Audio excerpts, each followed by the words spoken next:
Good. Hello guys, hello po sa inyo lahat.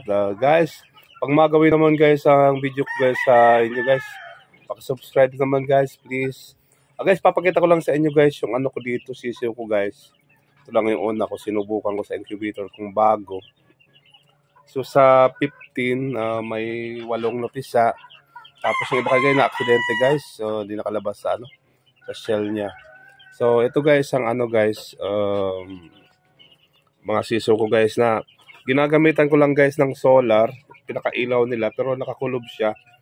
Yung kalahati guys meron siyang ano, ipa. Then yung ano guys, so may screen lang guys yung ano niya.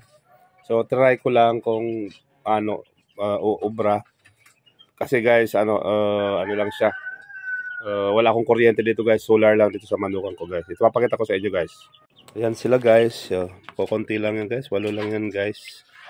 Ayan sila. Okay naman guys. So, actually ano naman sila, mga healthy naman guys. Wala naman nagkakasakit.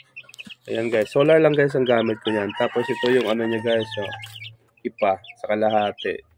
Lang sila guys nagpapa-heat ng katawan nila. Yun guys. So, pinapatay ko na rin ng ilaw guys. Pag ano, wala silang ilaw. Walang ilaw-ilaw sila dito. Kung okay sa inyo guys, kung maibigan nyo guys, ang estela ganito, medyo okay naman.